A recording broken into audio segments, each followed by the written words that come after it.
In the Vietnam War, the Russian AK-47 assault rifle first went head-to-head with the American M16 when it became the infantry weapon of choice for the North Vietnamese army.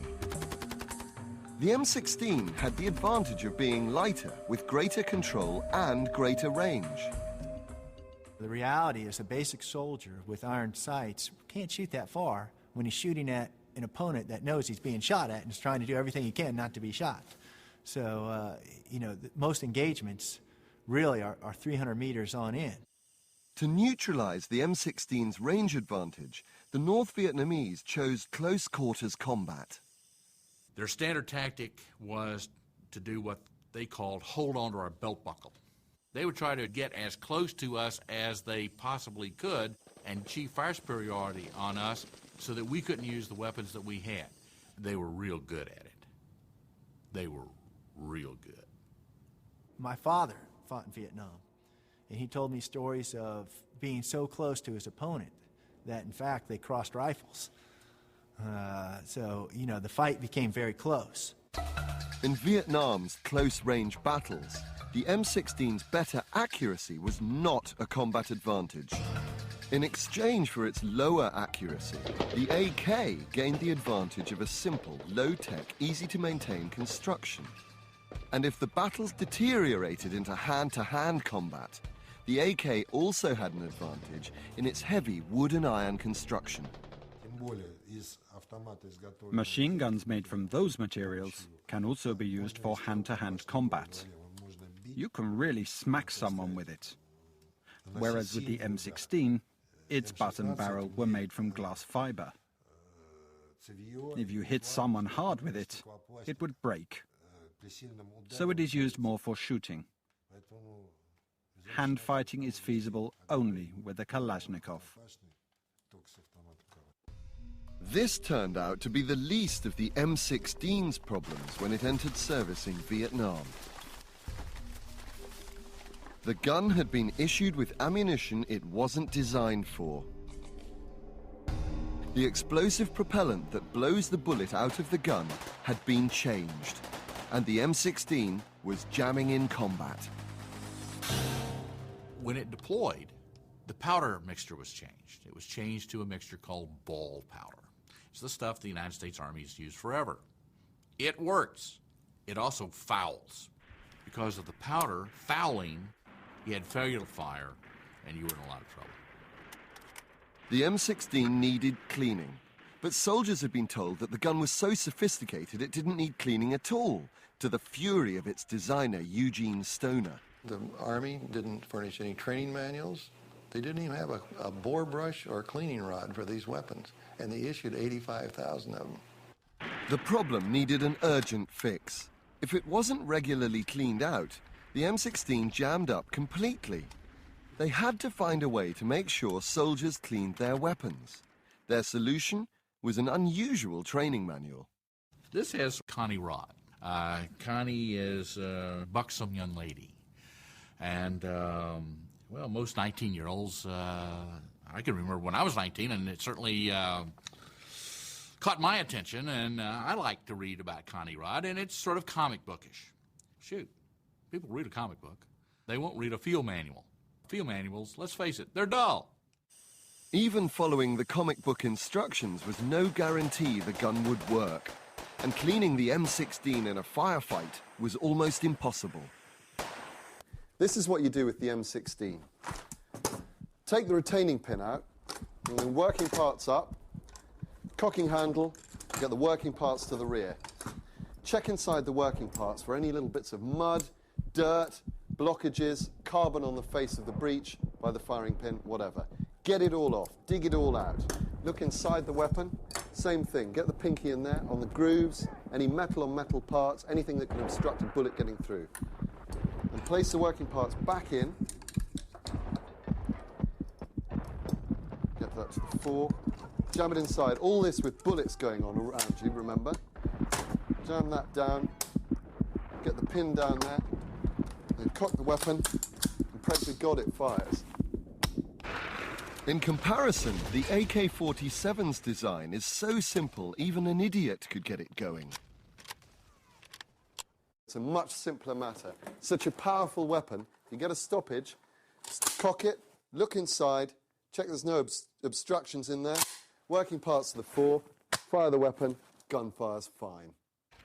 Soldiers had to come up with some very low-tech solutions to keeping the dirt, sand and water out of the high-tech M16. When the military issued condoms for protection, this wasn't the kind of protection they had in mind. But no matter how careful they were, the M16 could still jam with potentially fatal consequences. We were in Chulai area, and I was digging a hole in the sand.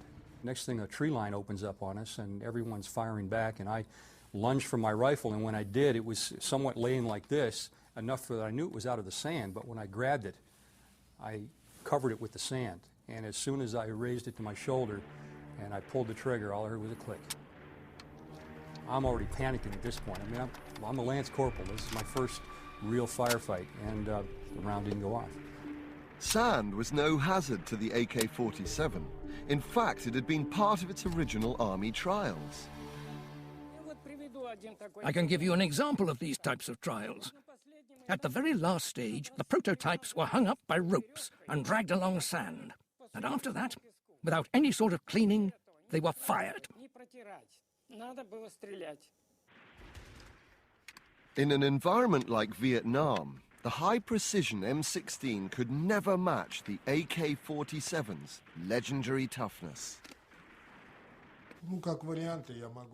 I can suggest you pour cement into it or drive over it with a tank. That will break it.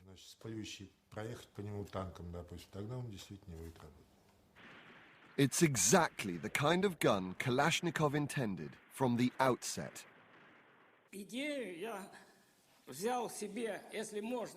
My credo was then, and has remained throughout my career, simple and dependable.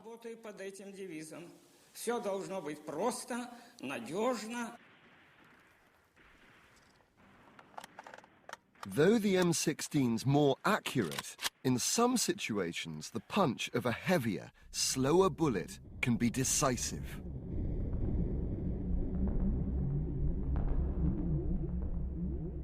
These breeze blocks simulate the wall of a building in a combat zone.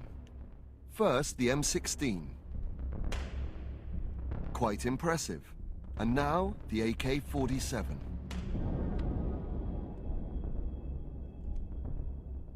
And the effect is the same in a jungle environment. At 25 meters, the M16 bullet fails to penetrate. And the AK-47?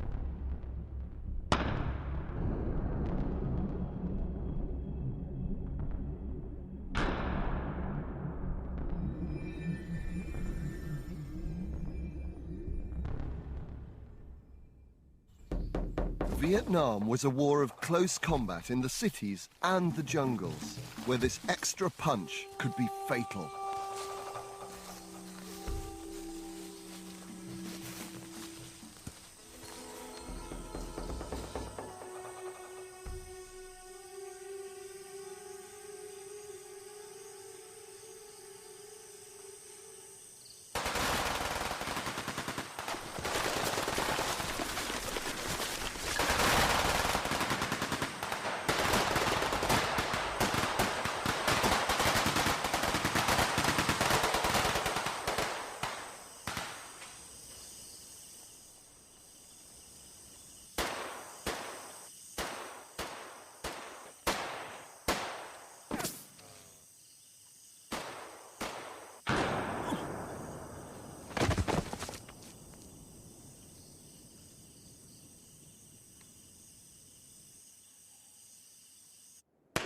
In assault rifle design, you can't have it all.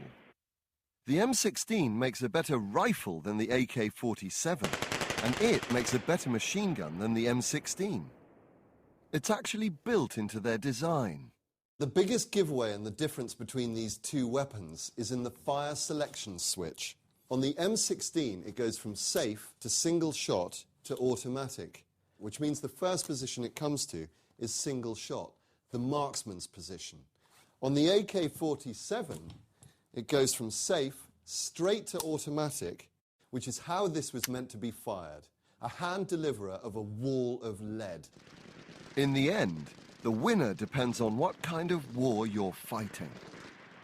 If I'm going to go to war tomorrow with, 100 kids that are illiterate, this is what I'm going to give them. If I got a week to train them, I want the M16. But this is just about the simplest thing you've ever seen in your life, and it works. The AK-47 didn't win the war for the North Vietnamese, but its low-tech, no-nonsense durability was a perfect fit with the way they conducted their successful campaign. In the hot, humid and dirty conditions of Vietnam, technical superiority was not enough to save the M16, and it was the AK-47's brutal simplicity that emerged triumphant.